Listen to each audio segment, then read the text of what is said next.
Queridas irmãs e irmãos, em nosso Senhor Jesus Cristo, que a paz meiga e divina do nosso Rabi da Galileia possa permanecer com todos nós, nos fortalecendo, nos auxiliando, nos confortando durante a nossa caminhada sobre a face da terra, porque bem sabemos que viver em um mundo de provas e de expiações não é algo fácil, né?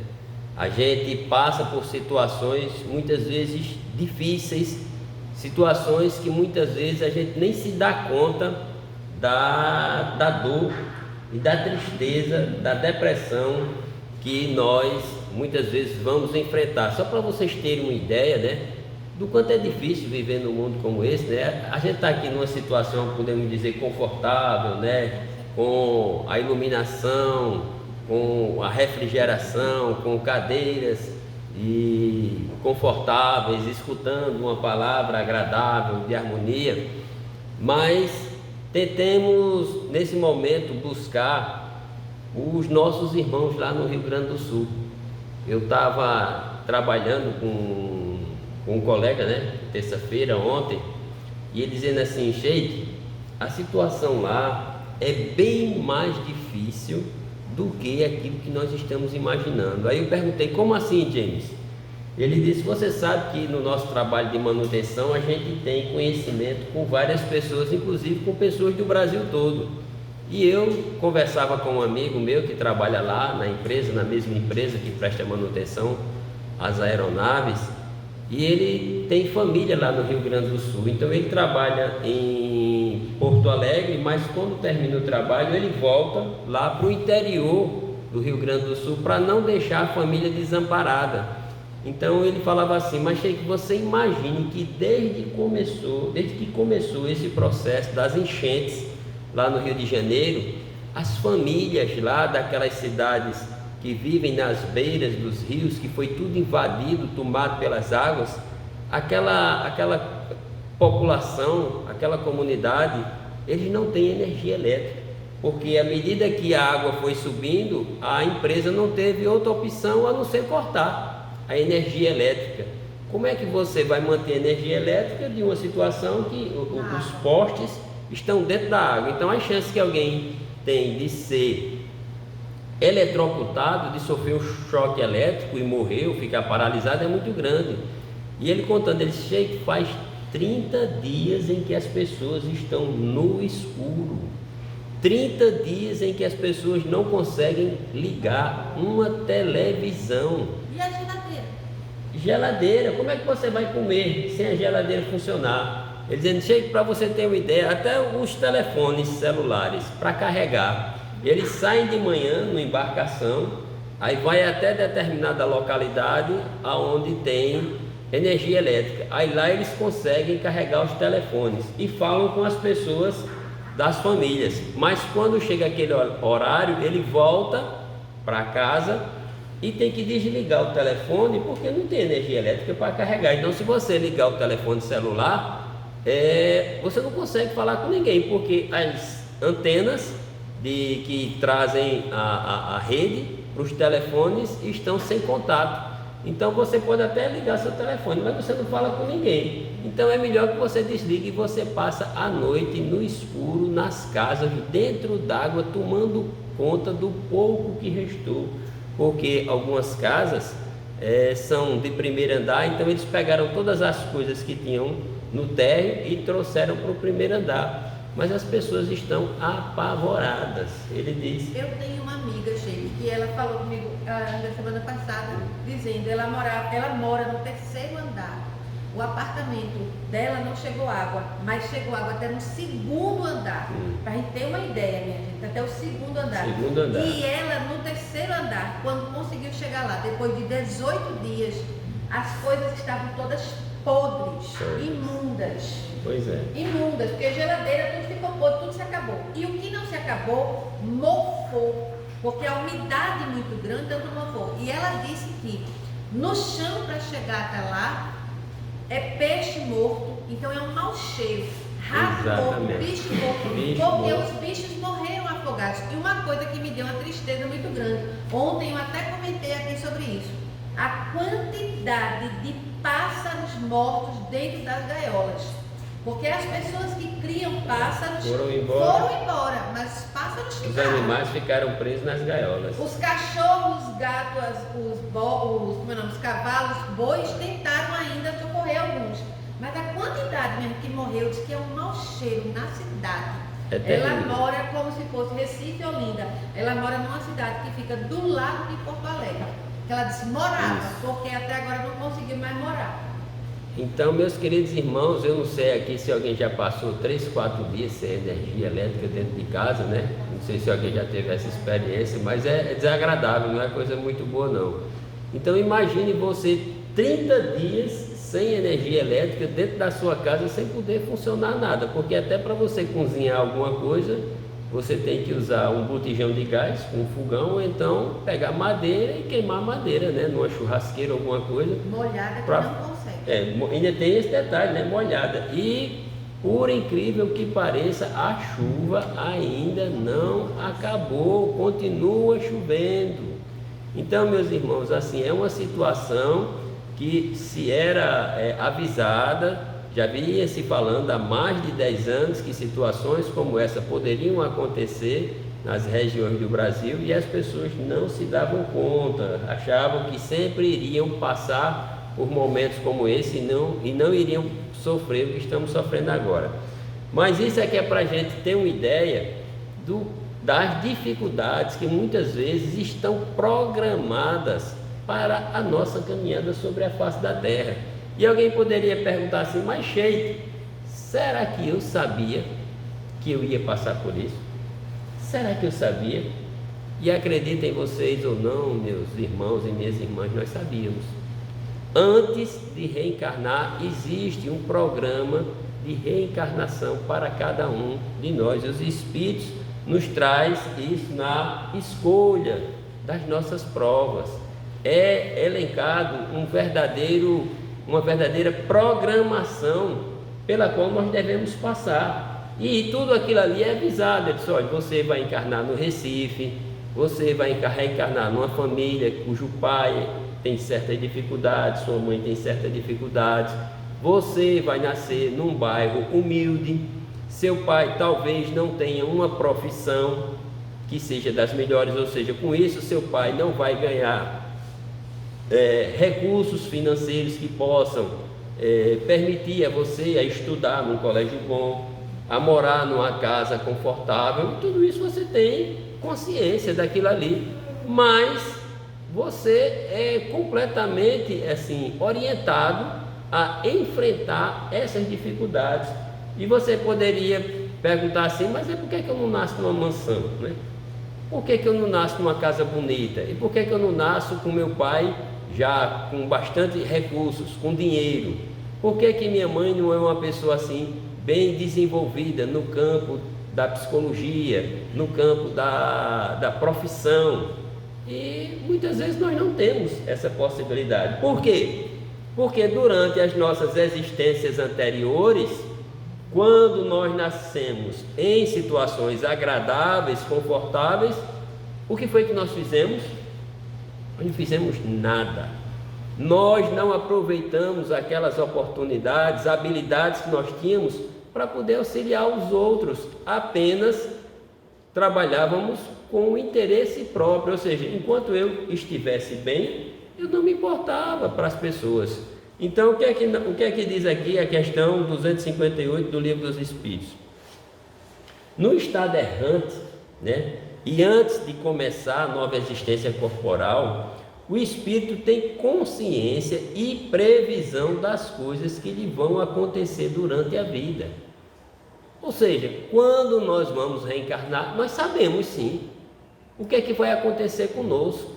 E nós conseguimos de uma forma ou de outra, programar a nossa reencarnação. Nós temos sim a capacidade, o entendimento de dizer assim, olha, eu quero nascer lá no Recife, numa casa humilde, né, com o meu pai, com a minha mãe, enfrentar certas dificuldades na infância. Eu vou passar por problemas no campo da respiração, eu vou ter pneumonia na infância, né? Eu vou ter problemas gastrointestinais, eu vou ter problemas mentais e sucessivamente, uma infinidade de problemas. Tudo isso está dentro de uma programação. E os espíritos chegam para você, né? Eu vou mostrar lá no final a você os computadores, né? Que são verdadeiras máquinas de programar a nossa existência, assim como hoje a gente consegue programar no telefone aquilo que a gente chama de aplicativos, para a gente poder chamar Uber, para a gente poder resolver nossos problemas bancários, para a gente poder programar as nossas consultas com o médico. Hein? Fazer compra, a gente consegue hoje. Basta você pegar um telefone desse aqui, quantas coisas você não faz com um equipamento desse? Entendeu? Coisa que você não fazia antigamente. Então lá no mundo espiritual também tem esse processo, né? Alguém diz... Hein? Há muito tempo atrás. Hoje está chegando isso para a gente, mas há muito tempo atrás já existia. Lá alguém vai chegar para você e dizer assim: como é que você vai querer seu corpo, né? Você vai querer um corpo bonito, feito de julho, aqueles olhos belos, aquele cabelo branco, né? Aí você diz: não, meu amigo, eu não quero essa beleza toda não, porque se eu tiver essa beleza toda eu vou me perder com uma beleza toda dessa. Não, me coloque aqui um pouco mais feio, me dê um problema aí na perna, que é para eu poder mancar de uma perna, porque isso vai evitar com que eu caia em muitas situações desagradáveis, né? Então, o que é que dizem os espíritos, né? Ele próprio escolhe o gênero de provas que deseja sofrer, e nisso consiste o seu livre-arbítrio. Somos nós quem escolhemos o gênero de provas que nós vamos passar. Então você é quem vai dizer: olha, tem uma pessoa na qual você tinha dificuldades de relacionamento em virtude de reencarnações anteriores, que é o que descreve aqui, é um dos casos que traz aqui o livro Missionários da Luz, certo? Que é o reencarne de Segismundo. Ele tinha problema com o pai dele, por conta de, numa das reencarnações passadas, eles entraram num conflito e foram para um duelo, e um acabou matando o outro. E quando a gente faz mal aos outros, aquele sentimento ele não se perde de uma hora para outra não. Demora para que aquela pessoa que você fez mal, ela possa lhe perdoar. Então é interessante que a habilidade de perdoar seja algo treinado diariamente, porque tem pessoas que estão acostumadas a dizer: ó, esse tipo de coisa eu não perdoo, se você fizer isso comigo, nem adianta que eu não vou lhe perdoar. Erro seu, meu amigo. Comece a ter a habilidade de perdoar, e você, depois de um tempo, você vai ter uma habilidade tão grande que quando alguém lhe fez mal, aí alguém diz assim: tu ficou com raiva de mim? Eu disse: eu nem fiquei com raiva de mim, de você. Não, me perdoe. Para perdoar por quê? Porque se você não me fez mal nenhum, como é que eu vou lhe perdoar? Então são habilidades que nós precisamos ter, assim como evitar algumas situações de pessoas que falam mal de tudo. Tem gente que está dirigindo no trânsito e basta alguém frear na sua frente com mais força, aí a pessoa já começa a dizer: olha, esse aí não sabe dirigir, isso no mínimo comprou a carteira, no mínimo pagou a carteira dele, aí dirige desse jeito. Eu vou entrar de lado dele e vou dizer assim: olha, tu aprendeu a dirigir aonde? Quanto foi tua carteira? E começa a reclamar, começa a arrumar confusão, ao ponto de muitas vezes, acreditem vocês ou não, de descerem dos carros e se agredirem fisicamente. Meu irmão, como é que pode você descer do seu veículo e começar a agredir outra pessoa fisicamente? Por conta de um freio que um deu a mais, ou um saiu de um lado, foi para o outro, ou porque o outro, tem gente que quando para no trânsito, que o sinal abre, o outro que está atrás já começa a buzinar, buzinando. Ô, criatura de Deus, tem paciência, que para onde você vai, você chega hoje. E se servir de conselho, se você quer ir para algum lugar, comece a sair um pouco antes. Se você quer chegar de 7 horas, tente sair de 6, que você vai ver que a sua caminhada, a sua disponibilidade para chegar naquele local vai ser muito mais tranquila. Você não vai se aperrear tanto.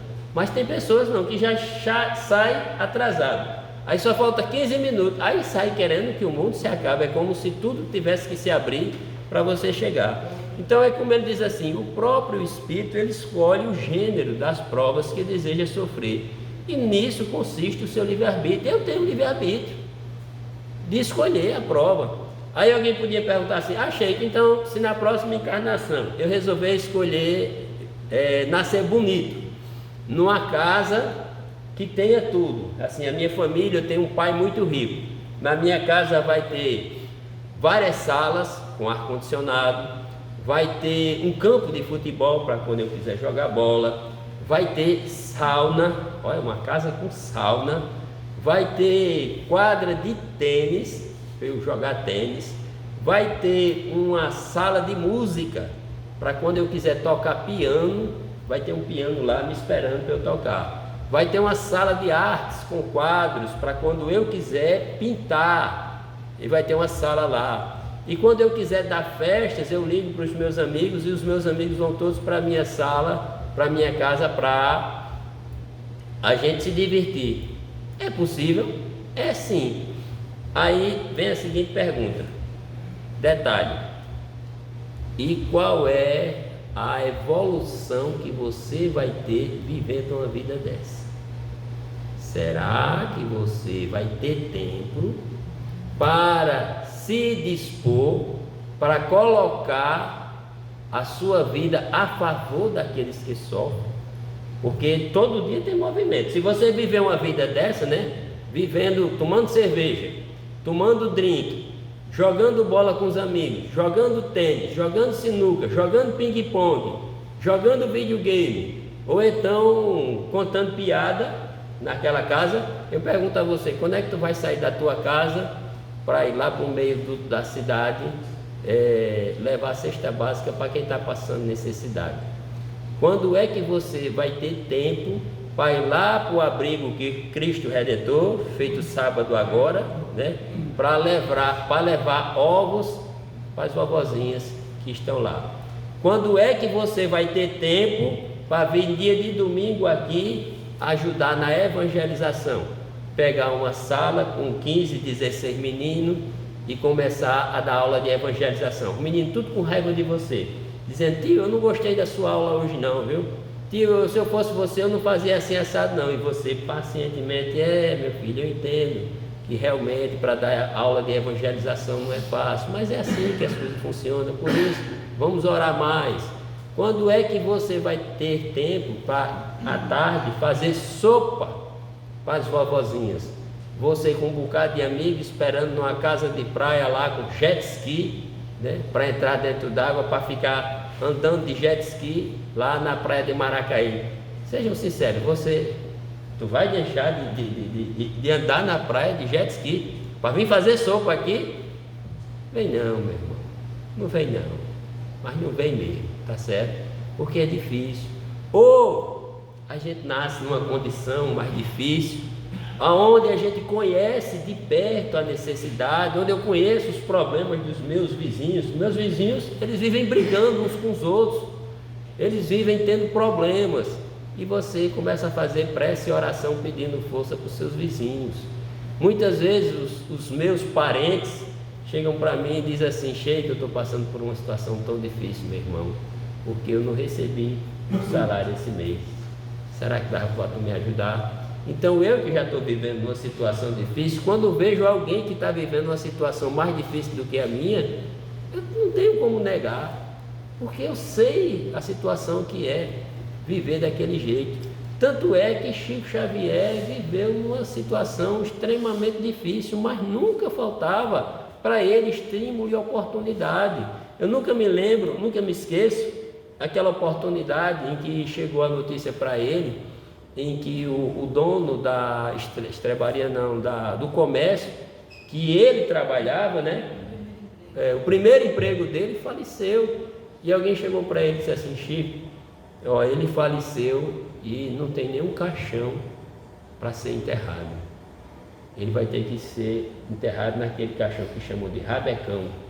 E ele disse, eu não vou deixar acontecer um negócio deles, porque quando eu me lembro Quantas vezes aquele homem me deu dinheiro para poder levar um prato de comida para casa? Como é que eu vou deixar esse homem ser enterrado dessa forma? Aí o que foi que ele fez? Tirou o chapéu da cabeça e saiu batendo de porta em porta para as pessoas darem alguma coisa para ele poder comprar um caixão. Até o pai dele, quando soube da notícia, foi até ele e disse assim: meu filho, o que é que você está fazendo, meu filho? Tu está pedindo dinheiro para poder enterrar o dono do comércio. Ele disse: pai, eu não posso nesse momento deixar esse homem se enterrar desse jeito. Até que ele conseguiu dinheiro, né? E as pessoas, quando souberam da atitude, do gesto dele, ele não precisava nem ir às pessoas é que iam até ele, levando dinheiro para botar no chapéu dele para ele comprar o caixão. E ele foi lá e comprou o caixão, graças a Deus. O patrão dele foi enterrado, e quando foi no final do dia, ele estava com aquele sorriso, aquela satisfação de quem cumpriu com a sua meta na face da terra. E eu posso dizer a vocês, meus irmãos, eu não sou exemplo para ninguém, mas é muito bom, é muito feliz quando você consegue cumprir com a sua missão. Quando alguém chega para você lhe pedindo um recurso, e você vai lá e consegue atender aquela pessoa. Às vezes não é da forma que você gostaria, mas você ajudou. Então, lhe deixa feliz. E Emmanuel, né, olhava para ele assim, ele olhando para o céu, né, com aquela alegria, com aquela felicidade, e Emmanuel olhava para ele com aquele sorriso. Então, assim somos nós. Ou nós aproveitamos essa oportunidade que Deus nos deu de fazer o bem, e olha que nós não somos ricos. Nós somos trabalhadores, nós somos espíritos comprometidos, porque se você for ficar esperando ganhar na Mega Sena acumulada para ajudar os outros, você vai passar a encarnação todinha sem ganhar, viu? E vai perder várias oportunidades. Então, faça aquilo que você tem condições de fazer. Não espere que aconteça situações maravilhosas para que você possa ajudar os outros. Ajude com aquilo que você tem. Então vamos dar continuidade aqui, né? Pode o espírito proceder à escolha de suas provas enquanto encarnado, né? Está lá na questão 267, e os espíritos respondem: o desejo que então alimenta pode influir na escolha que venha a fazer, dependendo isso da sua intenção que o anime. Dá-se, porém, que como espírito livre, quase sempre vê as coisas de modo diferente. O espírito por si só é quem faz a escolha. Entretanto, ainda uma vez o dizemos, possível lhe é fazê-la, mesmo na vida material. Por isso que há sempre momentos em que o espírito se torna independente da matéria que lhe serve de habitação. Ou seja, meus queridos irmãos, nós temos total capacidade de escolher, enquanto estamos aqui encarnados, aquilo que queremos fazer. Ninguém pode nos obrigar a fazer aquilo que nós não queremos. Nós temos total liberdade. Então, se meu irmão Laurenor me convida para dia de sábado, eu ir fazer a visita com ele lá no abrigo Cristo Redentor, quem decide sou eu. Eu vou dizer o que? Eu não posso não, porque dia de sábado é o dia que eu tenho para ficar em casa. Problema meu, se é o dia que eu tenho, arrume outro dia. Eu vou lá. Hoje mesmo eu fui lá ali no Armazém Coral comprar uma conexão para consertar uma bomba d'água. E quando eu estava comprando a conexão, né, que eu terminei de pagar, eu percebi que tinha um cidadão forte assim na minha frente. E eu tentava passar e ele não saía da minha frente, né? E eu achei estranho aquilo, né? Aí, mais uma vez, eu tentei passar e ele não saía da minha frente. O que está vendo assim? Aí foi quando eu olhei para cima. Quando eu olhei para cima, ele estava rindo para mim, né? Aí eu digo: quer dizer que é você que está aí na minha frente, né? É justamente um dos trabalhadores que fazem parte do trabalho de entrega lá das sopas, lá no centro da cidade. Aí ele olhou para mim e disse assim: você acha que eu ia deixar você ir embora sem lhe fazer, sem um abraço, sem lhe dar um sorriso? sem ter essa alegria, e foi e me abraçou, né? Ele é muito forte, me abraçou com aquela força, e eu pensando cá comigo, eu digo, meu Deus do céu, qual o dinheiro que me daria uma felicidade dessa? E ele disse, quando é que você vai? Eu digo, esse mês eu vou, eu estarei lá com vocês, para poder fazer o trabalho da sopa lá no centro da cidade. Então, meus queridos irmãos, são escolhas nossas. Eu poderia também dizer a eles assim, olha, eu não quero mais fazer trabalho de sopa na cidade, não. Eu não quero mais visitar os pobres no meio da rua, não. Eu estou cansado, estou chateado, estou aborrecido, eu poderia dizer inúmeras situações, mas eu não consigo, porque a alegria de ver alguém que lhe convida para fazer o bem é tão grande, que é como se alguém me presenteasse com algo maravilhoso. Então você fica feliz. Você fica feliz quando e você vê que alguém está ali se mantendo na sua frente, dizendo assim a você, em outras palavras, eu não vou deixar de lhe dar a oportunidade de fazer o bem. Porque muitas pessoas acham que só poderão fazer o bem quando tiverem condições, quando tiverem uma fortuna, quando ganharem na Mega Sena acumulada, viu? Porque se ganhar na Mega Sena sem ser acumulada, não dá não para fazer o bem não, tem que ser acumulada. E a opção é sua. Nós temos o exemplo de Chico Xavier, quando a família chegou para ele, todos os irmãos, parentes, cunhados, disseram assim, Chico, você precisa escolher ou os pobres ou a gente. O que é que você quer? Aí ele disse, eu vou pensar. Só que quando ele disse o que ia pensar, ele já sabia o que queria. Esperou dar 4 horas da manhã, estava todo mundo dormindo, pegou o paletó, botou, pegou o Evangelho segundo o Espiritismo, botou debaixo do braço e foi embora. Saiu lá de Pedro Leopoldo e foi lá para Uberaba morar numa choupana que ficava distante lá de Uberaba.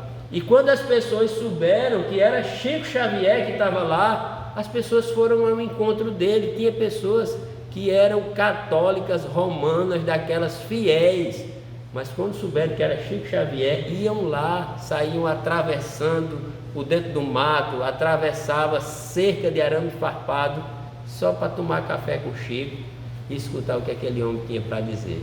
Então, meus queridos irmãos, somos nós que temos a alegria de escolher essas provas, e elas estão aí a todo momento.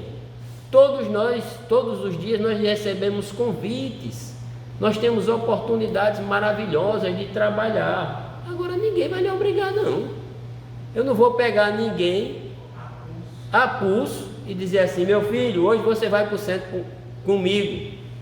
Olha, chamo não. Você sabe para onde seu pai está indo. Eu não vou chegar para minha esposa e vou dizer assim, olha minha filha, você hoje vai para o centro comigo. Negativo. Você vai porque você quer. Porque quando eu quis vir para cá, bastou que uma pessoa chegasse para mim e dissesse assim, olha, tem um centro lá em São Martinho, agora é pequenininho, entendeu? A gente para chegar lá, a rua é toda cheia de lama, você tem que botar os pés na lama, você não quer ir não? Eu digo, bora, eu vou lá a primeira vez. Quando cheguei aqui me apaixonei. Era um povo bonito, não que o povo hoje não seja bonito, né? O povo hoje é bonito também. Mas era um povo bonito, viu? Tinha um professor, fez daquele que está ali, entendeu? Povo bonito, todo mundo alegre, entendeu? Tem aquele outro que está ali, maravilhoso, lindo, lindo, lindo, lindo. Pessoas maravilhosas. Então essas pessoas enchiam o meu coração de alegria, me deixavam feliz. Como é que eu vou deixar um povo desse, meu Deus do céu? Não deixo de jeito nenhum. Não posso. Vou continuar aqui e tem uma coisa, depois que eu desencarnar, vocês se preparem, que muita gente vai me ver, alguém vai dizer assim, rapaz, eu acho que eu vi Sheik ali, ele está por ali sentado numa daquelas cadeiras. Então é isso que nos dá alegria, meus irmãos. Todos os seus amigos esperam que você volte mais tarde à nossa colônia, na gloriosa condição de completista. Ora, meus irmãos, qual é o objetivo nosso aqui, né? O que é que nós estamos fazendo? Esse estudo que nós estamos desenvolvendo dentro da Casa Espírita, dentro da doutrina espírita, esse trabalho de auxílio às outras pessoas que nós estamos desenvolvendo dentro de uma instituição espírita, é justamente essa condição de completista. E o que é completista, né?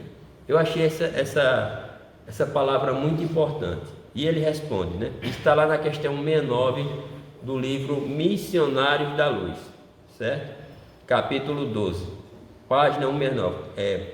Página 169. Ele diz assim: meu amigo, o que significa a palavra completista? É o título que designa os raros irmãos que aproveitaram todas as possibilidades construtivas que o corpo terrestre lhes oferecia. Em geral, quase todos nós, em regressando à esfera carnal, perdemos oportunidades muito importantes no desperdício das forças fisiológicas.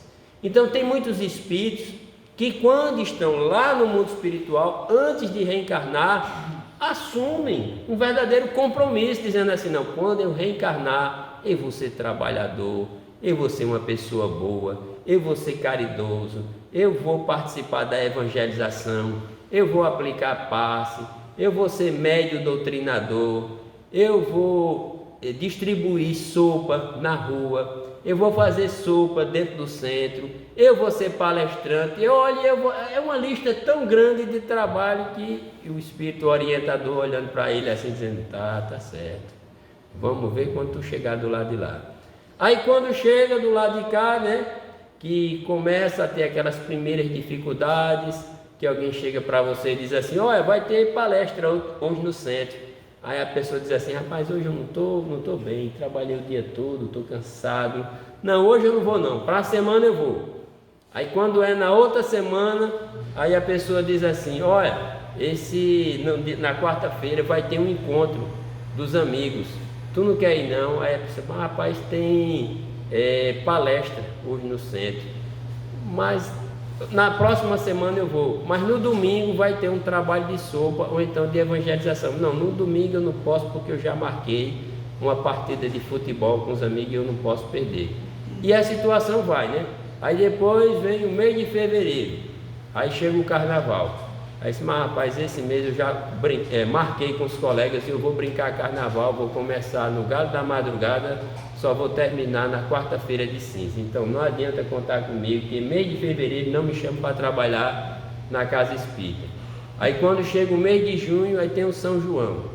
Aí, e toda hora vai aparecendo situações diferentes, toda hora vai aparecendo compromissos, brincadeiras, divertimentos,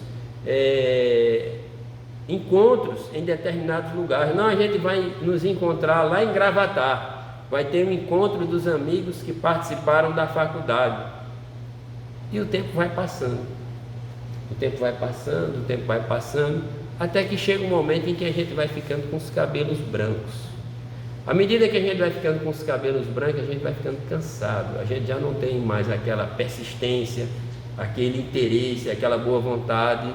E aí você vai dizendo assim: eu até tinha vontade de trabalhar, mas eu não tenho mais aquela força, aquele entusiasmo, eu não tenho mais, estou cansado. E a gente vê um médium feito Divaldo Pereira Franco com 95 anos trabalhando feito um menino. Quem acha que eu estou mentindo, vá lá na mansão do caminho, vê aquele homem trabalhar. 95 anos. 97, né? Me perdoe, dona Marinava, eu fui lá 2 anos atrás, ele estava com 95, 97 anos. O homem trabalha com uma dedicação que a gente fica impressionado. Aí quer dizer, estou eu aqui com 52, eu vou reclamar de quê? Eu vou dizer que eu estou cansado? Não posso, pelo contrário, eu tenho que arrumar mais serviço, eu estou trabalhando é pouco. E assim vamos nós, né? Então, até que chegue ao estado de pureza perfeita, tem um espírito que passar constantemente por provas, né?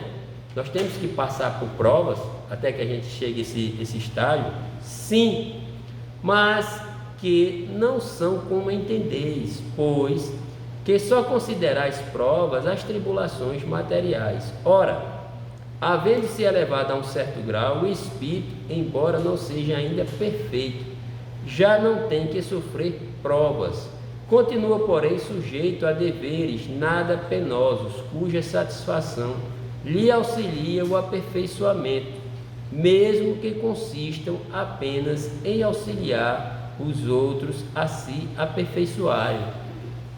Todos nós aqui, espíritos encarnados num mundo como esse, nós vamos passar por dificuldades. Não temos como viver livres das dificuldades. Por quê? Porque são justamente essas dificuldades que nos estimulam a mudar, a deixar de sermos as pessoas imperfeitas que éramos e ser pessoas novas. Porque se você vem com encarnação, aí numa encarnação você mora numa mansão, tem vários empregados, todos os empregados vivem fazendo tudo para lhe auxiliar. Então como é que você vai superar os seus problemas, as suas imperfeições? Porque às vezes você é egoísta, você é vaidoso, você é maledicente, mas se você falar mal dos outros, ninguém fica com raiva de você, pelo contrário, o povo fica até rindo, né? Meu amigo Eduardo ali falou mal dos outros, aí o pessoal disse assim: rapaz, você viu que Eduardo falou mal dos outros? Aí começa a rir, olha, vê que coisa interessante. Ninguém tem coragem para chegar para ele e dizer assim: Eduardo, faça o seguinte, esse tipo de comentário não é bom você fazer das pessoas. Se eu fosse você, eu fazia uma avaliação melhor. Em vez de fazer um comentário desse, é melhor a gente fazer uma prece por quem está passando por essa dificuldade. Então, você tem assim um verdadeiro objetivo a cumprir na face da terra. E esse objetivo não é fácil, meus irmãos. Levante a mão aqui quem conhece alguém que não tem problemas na terra. Eu quero um só. Um de vocês que conheça um que não tem problemas na terra. E digo depois assim: levante a mão qualquer de vocês que não tenha problema. Todos nós temos, uns mais difíceis, outros mais fáceis. Em alguns momentos, uns que são extremamente difíceis. São problemas de saúde, são problemas de relacionamento pessoal, porque às vezes você tem esposa, você tem marido, filhos, parentes, vizinhos. Olha, lá na minha rua está um problema de vizinho que toda noite tem confusão. Está parecendo assim, teatro, sabe? Quando dá 8 horas da noite, o pessoal já vai chegando para a varanda para ver começar a confusão. Aí começa aquela briga, sabe? O povo tudo olhando assim: eita, será que vão brigar um com o outro? Então, meus irmãos, vejam a situação em que nós estamos vivendo. Nós éramos para viver uma espécie de harmonia, vizinhos em que dizem assim: Gisele, tudo bem com você? Eu posso fazer algo para lhe ajudar? Como é que está a sua família? Como é que está seu parente? Mas não, o pessoal já chega reclamando: ó, você estacionou o carro de forma que eu não consegui entrar com o carro dentro da minha garagem. Olha, você deixou como é que chama? O seu jarro na varanda. E se seu jarro cair na cabeça de uma pessoa, você é responsável, viu? E eu vou denunciar você. Meu Deus do céu, que situação é essa que nós estamos vivendo? Diga. Eu estava passando um repórter e uma vizinha matou outra porque ela quebrou o arame. Quebrou a porta, né? Sei. Mas ela disse que ia comprar outra e ia voltar no lugar. Só por causa disso ela matou. Acredito. Só Só para você ter uma ideia de como as coisas são difíceis nesse mundo nosso de provas e expiações, lá na rua que eu moro, o caminhão de lixo passa de 7 horas. Então, o que acontece? Você só pode botar o lixo para fora de casa quando dá assim 6h50. Porque se você botar 6h30, tem um vizinho que tem um cavalo. Aí o cavalo sai pegando os lixos e mordendo e derrubando o lixo do povo todinho. Ou seja, quando dá 7 horas que o lixeiro vai passar e está o lixo todo espalhado na rua, e os vizinhos tudo irritados, todos eles, está entendendo, com aquela raiva, querendo muitas vezes agredir o outro vizinho que tem um cavalo. Aí começa a confusão. Então assim, nós ainda estamos precisando passar por um verdadeiro sistema de reeducação do espírito. Muitas vezes as pessoas acham que as pessoas precisam ganhar mais dinheiro. Não! Porque se você der dinheiro a esse povo, eles vão continuar mal educados, e aí já vai criar outros problemas. Mas, infelizmente, nem todo mundo consegue perceber isso. Pode o espírito enganar-se quanto à eficiência da prova que escolher, né? Será que a gente pode se enganar? Vamos ver o que é que os espíritos dizem. Pode escolher uma que esteja acima de suas forças e sucumbir. Pode também escolher alguma que nada lhe aproveite, como sucederá se buscar vida ociosa e inútil. Mas então, voltando ao mundo dos espíritos, verifica que nada ganhou e pede outra que lhe faculte recuperar o tempo perdido. Ou seja, para que eu vou pedir uma prova para nascer rico na Terra se eu não tenho condição de viver com dinheiro? Ou seja, se eu pedir para nascer, é nascer rico e bonito, né? Tem pessoas que dizem assim, o meu sonho era nascer rico e bonito. Se eu nascer bonito, eu vou ser vaidoso, entendeu? Eu não vou conseguir conviver, porque as pessoas, quando veem uma pessoa muito bonita, né, dizem assim, Eduardo é tão bonito, né, rapaz, é uma pessoa tão... Aí a pessoa já vai se enchendo de vaidade, né, vai ficando vaidoso, se achando o máximo. Se você nascer rico, todo mundo quer estar próximo de você, porque quando você tem amizade com pessoas ricas, você acha que você vai conseguir muitas coisas, facilidades. Então você não tem condições de nascer numa situação daquela. Tanto é que você vê um exemplo, feito Chico Xavier, feito minha irmã Dulce, Madre Teresa de Calcutá, o próprio Divaldo Pereira Franco, São Francisco de Assis, eram pessoas que nasceram humildes e fizeram um trabalho extraordinário, isso sem falar no nosso Mestre Jesus, que não tinha nem sequer onde botar a cabeça, não tinha um palácio, não tinha um templo, vivia levando sua mensagem no meio das árvores, próximos aos riachos, nas montanhas. Então aquilo é que é o exemplo, provando que nós não precisamos nem de beleza e nem de riqueza para sermos criaturas felizes. A felicidade não está relacionada à riqueza nem à beleza, mas infelizmente as pessoas estão doentes com isso. Eu estou vendo pessoas hoje que estão deixando certas profissões que eu acho assim extraordinárias, feito a enfermagem, para fazerem aquele negócio, Gisele, que bota botox e sobrancelha, design de sobrancelha. As pessoas estão querendo viver disso. Por quê?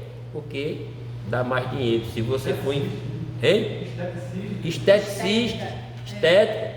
Ou seja, porque se você for enfermeira, que é uma profissão extraordinária, maravilhosa para um espírito que está em evolução, muitas vezes você não consegue ganhar muito dinheiro. Agora, se você for esteticista, mexendo com botox, esse tipo de coisa, aí você começa a ganhar dinheiro. Então o mercado está começando a ficar inflamado, porque as pessoas estão pensando apenas nos recursos materiais e estão esquecendo de aliviar a dor daquelas pessoas que estão tendo problemas. Gente, pior não é nem esse negócio de esteticista, porque esse negócio de influência. Digital influência é outra. Daqui a pouco vai ter mais médico suficiente, né? Tem pouco. Isso. Não vai ter enfermeiro, não vai ter engenheiro. O povo não quer mais não esse negócio não. Não. É só influência. É digital influência. Tem fazer esforço, né? A Meu pessoa... Deus do céu, eu fico boba. Olha que eu não sou nem ligada nesse negócio.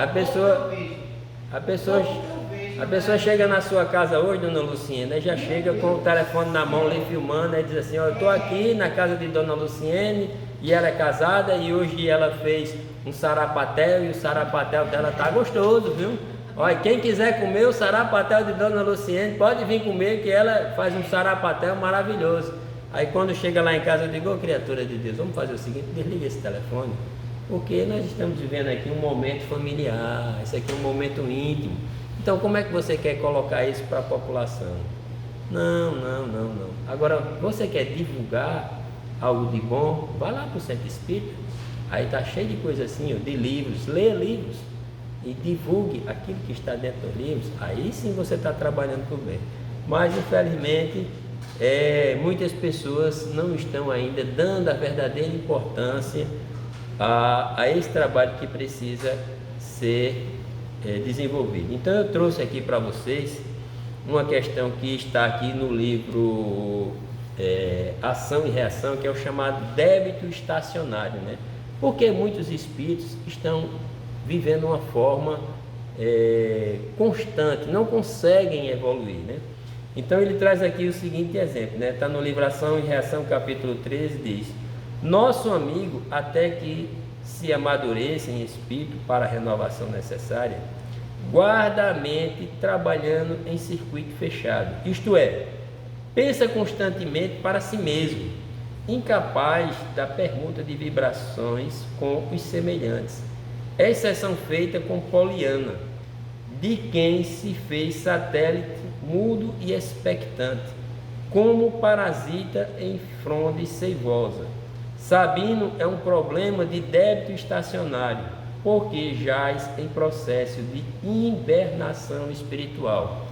Para que vocês entendam o que é uma situação dessa, é uma situação de uma família que está descrito lá no capítulo 13 do livro Ação e Reação, em que foram espíritos que viveram no passado em uma condição muito boa, em que eles faziam o quê? Eles viviam escravizando as outras pessoas, e as outras pessoas eram obrigadas a trabalhar para eles, e eles viviam entrando na mente e subjugando e submetendo aquelas pessoas a serem serviçais dos seus prazeres, das suas vaidades e das suas virtudes. Quando desencarnaram, o que foi que aconteceu com esses dois espíritos? Estavam esperando por eles uma verdadeira equipe de espíritos revoltados por tudo aquilo que eles fizeram, e começaram o quê? Um sistema de vingança, o sistema de ódio que eles conservaram sobre a face da terra. Esse processo, meus irmãos, durou, sem que eles conseguissem voltar para a terra, somente 1000 anos. Imagine o que é você viver no mundo espiritual 1000 anos com espíritos revoltados pelas humilhações que vocês fizeram esse espírito passar. Uma situação semelhante àquele que a gente assiste no filme de Divaldo Pereira Franco, que tem aquele espírito que vive perseguindo ele. Vocês lembram quantos anos o espírito perseguiu ele? Lembra? Não. 40 anos. 40 anos. E por que foi que o espírito deixou de perseguir ele? O que foi que aconteceu? A mãe dele reencarnou e Divaldo recebeu ela com todo amor, com todo carinho. E ele chega para Divaldo e diz assim: eu não consegui gostar de você ainda não, viu? Mas o que você está fazendo pela minha mãe, eu não posso negar. Eu não posso continuar sentindo por você aquele sentimento que você tinha, porque o amor que você tem agora pela minha mãe faz com que eu lhe admire. Então assim somos nós, meus queridos irmãos. Nós temos inimigos do passado que muitas vezes nos perseguem. Já faz mais de 100 anos que estão colados a gente, pessoas a quem nós ofendemos, pessoas a quem nós destruímos. E no dia de hoje eu ainda vejo pessoas guardando rancor de determinadas pessoas por mais de 10 anos. E quando você chega para uma pessoa dessa e diz: criatura de Deus, perdoa, ela faz: eu não consigo. Mas se esforce mais, porque se você continuar guardando esse rancor, daqui a pouco você desencarna e vai encontrar com ela do lado de lá. E é triste, meus irmãos, encontrar no mundo espiritual com quem odeia a gente. Eu digo isso a vocês por experiência própria. Aqui se devem atribuir as vocações de certas pessoas e a vontade que sentem de seguir uma carreira, de preferência outra, né? Por que às vezes a gente tem vontade de desenvolver determinada carreira? Eu mesmo era louco para ser médico, mas nunca consegui. Parece-me que vós mesmos podeis responder esta pergunta, pois não é isso a consequência de tudo o que acabamos de dizer sobre a escolha das provas e sobre o progresso efetuado em existência anterior? Isso está lá no Livro dos Espíritos, na questão 270. Então, muitas vezes a gente tem vontade de seguir uma carreira, né? Eu mesmo era louco para ser médico, meu sonho era trabalhar como médico, cuidando das pessoas, cuidando dos ferimentos, cuidando das dores. Não consegui, mas me deram a oportunidade de trabalhar carregando uma maca com as pessoas doentes. Então o que é que acontece? Todas as vezes que bota a pessoa na maca, a gente coloca dentro da aeronave e a cabeça da pessoa fica justamente no meu colo.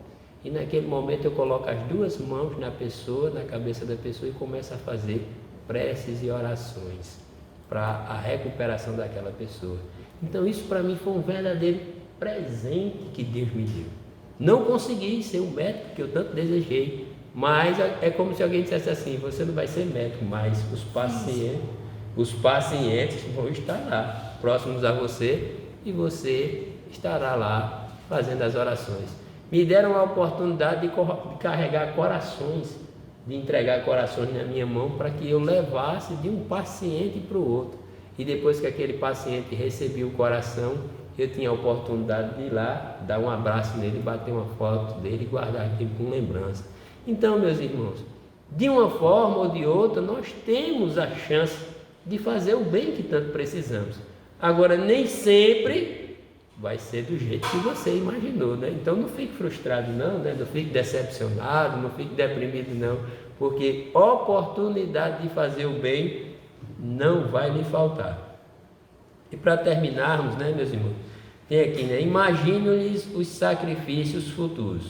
2 rapazes deverão regressar na condição de paralíticos, um na qualidade de débil mental, para auxiliá-la na viuvez precoce. Terá tão somente a filha, que por si mesma será também portadora de prementes necessidades de retificação.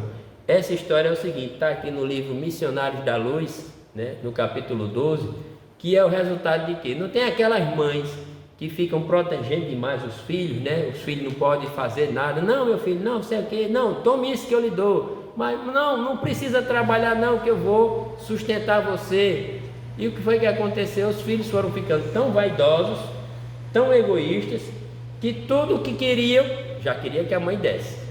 E a mãe nunca foi capaz de dizer assim: meu filho, você não quer as coisas, vai arrumar um trabalho, arruma um emprego, vai estudar, passa por um concurso. E quando chegou lá, os filhos numa situação extremamente difícil. Então ela que percebeu, né, que poderia ter dado uma condição melhor aos filhos no campo da educação e da moralidade, aí recebeu os 2 filhos novamente numa condição como paralíticos, um na qualidade de débil mental, para auxiliá-la na viuvez precoce. Terá tão somente uma filha, que por si mesma será também portadora de prementes necessidade de retificação. O que é que eu quero dizer com isso, meus irmãos? Que muitas vezes nós temos filhos nas nossas casas com problemas, com dificuldades. Às vezes os nossos filhos, eles são autistas. Às vezes os nossos filhos, eles têm problemas cardíacos. Seja lá qual for, não pense que houve injustiça de Deus conosco, não. Se nós estamos recebendo aquela missão, é porque nos comprometemos ainda no mundo espiritual, e cabe a nós fazer o que estiver ao nosso alcance para que a gente consiga vencer aquela dificuldade. É um presente que Deus está nos dando, mas muitas vezes as pessoas não entendem dessa forma. Tem gente que fica revoltada, chateada, aborrecida, deprimida. Não, porque você não entende, você não... Não, eu entendo que eu também tenho um filho com um problema desse, mas é um dos maiores tesouros que eu tenho na minha vida, que é quando meu filho chega para mim e diz assim: papai, eu te amo tanto. Veja que coisa interessante. Os que são ditos normais não conseguem fazer isso comigo. Da mesma forma que faz comigo, faz com a mãe. Quando acorda de manhã, corre para os braços da mãe, abraça ela e diz assim: mamãe, eu te amo tanto. Então, meus irmãos, eu pergunto a vocês, que presente maior do que esse a gente pode receber? Pergunto a vocês, qual o dinheiro, o tesouro, o bem que pode lhe causar tanta felicidade como um presente desse? Cabe a nós cumprir com a nossa missão. E para encerrar, meus irmãos, Não parece natural que se escolham provas menos dolorosas, né? E os espíritos respondem: pode parecer-vos a vós, ao espírito não. Logo que este se desliga da matéria, cessa toda a ilusão e outra passa a ser a sua maneira de pensar. Tá certo? Está lá na questão 266 do Livro dos Espíritos. Porque, teoricamente, né, a gente gostaria de ter uma prova menor, mas uma vez que a gente se liberta do corpo, né, cessa a ilusão, a gente começa a entender a vida de uma forma diferente, uma maneira de pensar diferente. Aí é quando você vai perceber o quanto é importante a vida espiritual. Quem tiver curiosidade, leia um livro. Agora não leia uma vez só não, leia mais de uma vez, viu? Que cada vez que você lê, você vai ficar impressionado com esse livro maravilhoso chamado Na Hora do Adeus, né? É escrito pelo livro Luiz Sérgio, através da médium, esqueci o nome, me ajuda aí, Gisele. Esqueci agora. Luiz Sérgio, Na Hora do Adeus. Parece que é Ivone A. Pereira, se não me falha. Não. Ivone não, né? Eu acho que é Irene. Irene, né? Pronto. Mas o livro é isso, Na Hora do Adeus. Quando vocês botarem no telefone, vai aparecer a autora e o livro. Acho que tinha na livraria. Que traz assim uma realidade maravilhosa do que acontece logo no momento que a gente desencarna, para que a gente perceba o quanto é importante nós vivenciarmos momentos como esse, tá certo? E aqui a gente traz aqui uma imagem, né? Essa imagem aí que é do Centro de Planejamento de Reencarnações na cidade de Nosso Lar. E quantos trabalhadores se dedicam a esse planejamento de reencarnação. E nessa outra imagem aqui, né, a gente tem o pavilhão dos desenhos, né? Vejam quantos trabalhadores estão ali programando os nossos corpos materiais de acordo com as nossas necessidades. Então, isso que vocês estão vendo aqui, meus irmãos, ó, essa matéria aqui, isso foi muito estudado, foi muito trabalhado, foi pensado para que a gente tivesse a oportunidade de trabalhar nessa terra com esse instrumento. E ainda tem gente que fica chateada, né, dizendo assim: eu não gosto muito do meu corpo não, eu gostaria de ter nascido um pouco mais alto, quem sabe uns 20 centímetros mais alto, né?